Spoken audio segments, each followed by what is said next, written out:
Yeah. Well, we'll see how good Seth's coming along. Get up there. Yeah, no doubt. How is the rehab? It's going good. It's going good. Getting a bunch of great reports from my surgeon and my PT, and timelines I'll be back for training camp. So that's good news to hear. From years of covering the NFL, I know that running backs and other skill players would say a year to heal and a year to trust it. You heard that, or what have they kind of told you on how you're going to handle this? Yeah, I don't know. First time ever going through something like this, so it's a learning experience each step of the way, and attacking rehab each day, and it's going really well. And when my doctors say I'm good to go, I'll have to trust it, and we'll go out there and see how it does. I've been working with the people in Columbus at the Ohio State facility. So outside of yourself, who's the leader of that Ohio State offense this year? Will Howard. He brings in a presence, like into the huddle and intensity. You know, he knows exactly what he's doing each play, and when you have a guy like that, then come in and like, hey, here's what we're doing. It's 3rd and 3. We got to get this. And when he can bring in that energy in and fire everybody up, it was definitely a difference maker. Was that like immediate, or did he kind of grow into that as the year went on? He definitely grew into it. You know, you got to go out there and gain confidence for yourself and gain the trust of your teammates. And throughout the year, he just got better and better. We got to give you credit for roller coaster existence in college. In Alabama, then the staff, then the transfer, and then you do great at Ohio State, then you get hurt, then at the end, the last thing you mentioned, you smoking a cigar on the side. How would you describe the ups and downs you've gone through in the last couple of years? Yeah, it's been an awesome career. I wouldn't change anything for the world. Being the two greatest football programs in the country, like 2 most winningest, or 2 of the top 3. It's been an incredible blessing to be a part of those teams and win a lot of games. And there's ups and downs that come with it, but it's put me in this position where I'm at right now. And I wouldn't be where I was without the worst parts of my time, and I wouldn't be where I am without the best parts, clearly. But wouldn't trade anything for the world. What's this last week been like? What kind of feedback have you gotten from the team? Yeah, it's cool. I think everybody's just trying to see where this Achilles is at. And, it's going good, trying to reassure people that it's going to be good, trying to really wow people on the board work and teaching them, like, the stuff that we did at Ohio State. And I think I'm doing a really good job there. Just got to keep gaining the trust and keep going to work on this PT and rehab. And by April, we'll know a lot more how that's going. What do you feel like you were able to learn, the last few months, even while being sidelined? What do you feel like you were able to pick up? Yeah, the biggest thing is I never had a season-ending injury like this. So, I know why I love to play football, but I didn't realize how much I would miss football if I didn't have it. And that's reignited a fire in me to get back out there and get my competitive juices flowing and attacking this rehab each day like it's a Saturday game. So just excited to get back out there and get another opportunity to play football. Seth, what do you think separates good centers from great centers? I think communication. You can do your job and you can know what you're doing, but if you can't effectively communicate that to the 4 people and the tight ends and the quarterback at the line of scrimmage and all the different environments that you can play in, if you can't do that, then you won't elevate the game of everybody else around you. But if you have a great center in there that can communicate and have everybody on the same page and everybody has trust in that center, people will play much faster, and it takes a lot of the thinking out for everybody else. So every team that drafts you, what do they kind of play like? Yeah, I think they're getting somebody that can do just that. I've played in a ton of environments, the hardest environments across the country, multiple different conferences, played with a lot of different systems, played with a bunch of different quarterbacks. I know how to effectively communicate to everybody, and I think I do raise the level of play of those around me. Seth, have you met Tampa Bay Buccaneers? I have not. What did it mean to you to be named the best center in college?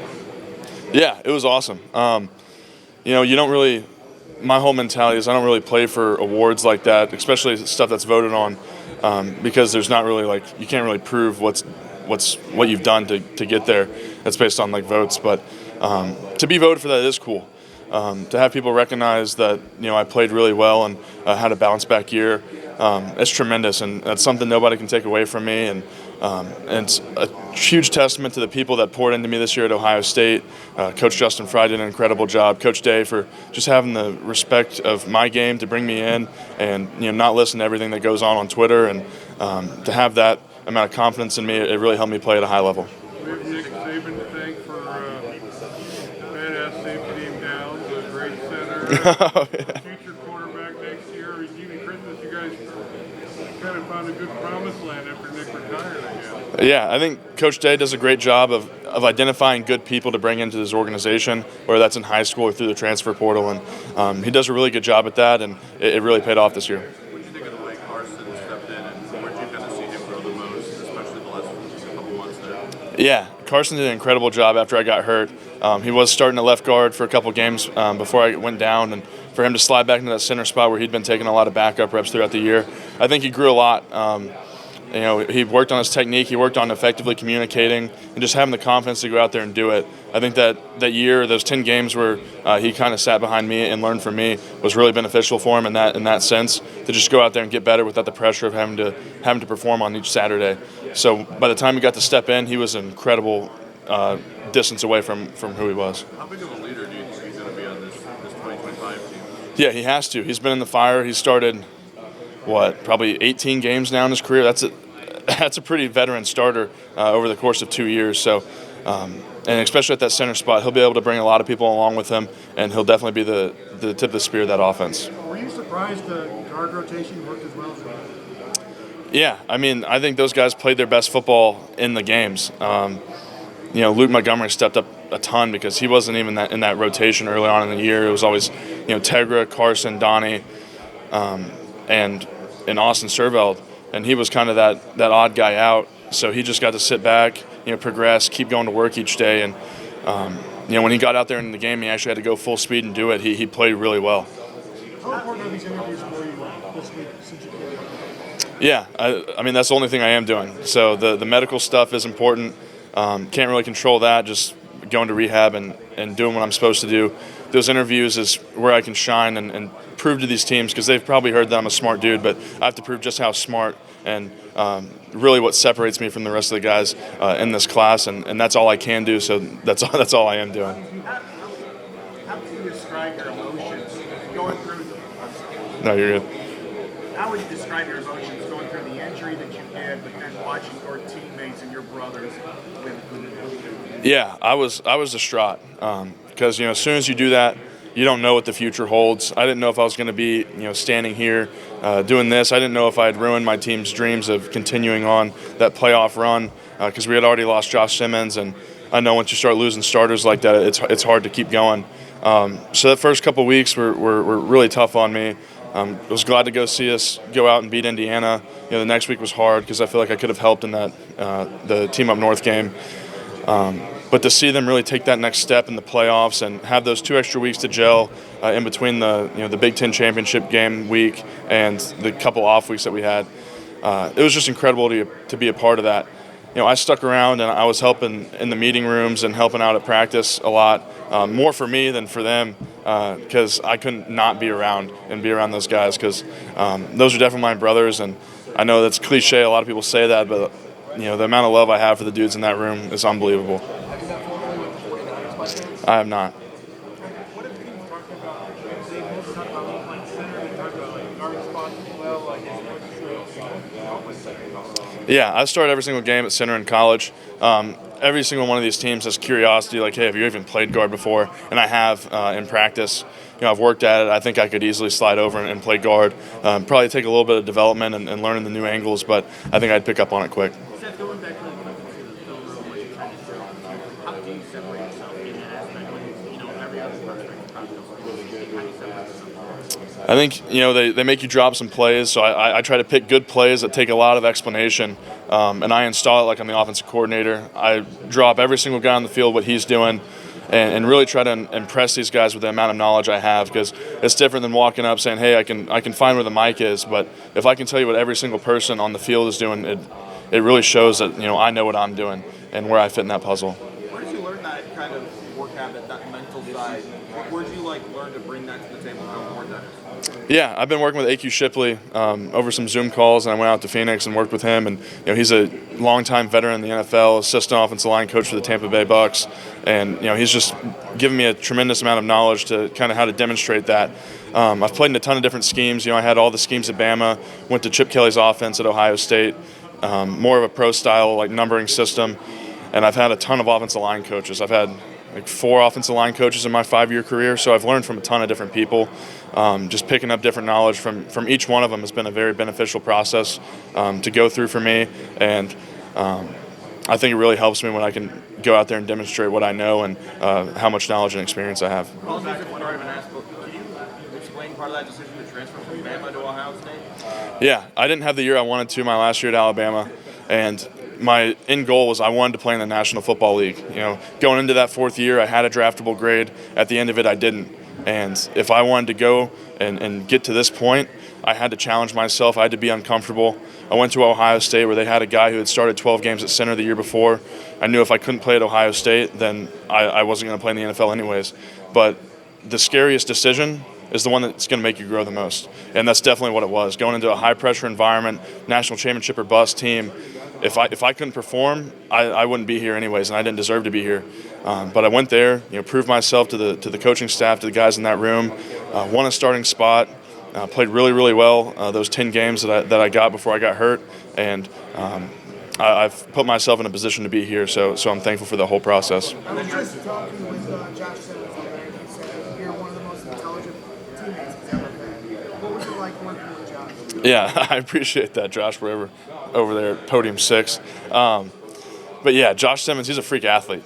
He's one of the most athletically gifted persons I've ever played with in the game of football in my 5 years of college. Being 310 pounds and being that explosive, that powerful, have that type of bend, upper body strength, he's everything you'd want in a left tackle in the National Football League, and he can go out there and go athletically toe-to-toe with anybody in the league. When you were in Chicago playing at Wrigley Field, your experience in the city, what did you think?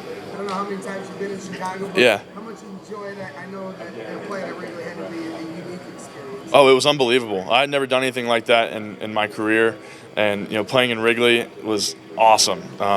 I'd never been there. I'd never really been to that ballpark. I'd never really been to Chicago, to be honest. And to go out there, see all the Buckeye fans that traveled, filling out that stadium like 85%, scarlet and gray. It was an awesome experience. Seeing the ivy on the wall, going in there the day before, seeing the sunset over the field, it was surreal, and that was a cool, last game experience in my college career. Have you had a chance to talk with them? I have not. Going back to one of your matches from last season before the injury, the Oregon game, do you remember the matchup of Arm in 55? So you had an impressive week here, probably one of the better matchups you had in the season. Yeah, he's a really good player. Super strong, powerful, quick dude for his size. Really good in the pass rush. He's really good at getting to your back pad and trying to get through you. Most of the stuff I had against him was on third downs, and we had a good plan. He didn't really do a whole lot on me that game, but he's an incredible player, and I think we schemed him up really well in the third down. And also in that game, Caldwell, Naimi, their nose tackle, was just one of the bigger guys Yeah. here in general. That's obviously a really physically imposing matchup. What do you remember that and what made him unique? Yeah, he was stout. He still had some length. Even he's a kind of short person, but he still had arm strength, arm length to kind of lock you out. Super low to the ground, super low center of gravity, so it's hard to kind of dig him out of there. You really have to have that guy on a double team if you want to get any sort of movement on that guy, and I have a lot of respect for him. Hey, Seth, have you really been stopping football since you were 7? Yeah. So, what's interesting about that is, did you always, was it your dream to be the center? Yeah, I think that's the most fitting the most fitting spot for me. Started my career off at running back, got 2 plays before the center fumbled the ball to the quarterback, so they put me at center, and that's kind of where I stuck most of my career outside a couple years at high school. So the foresight of my Pee Wee coaches was incredible. But it's really it's where I morphed into who I am.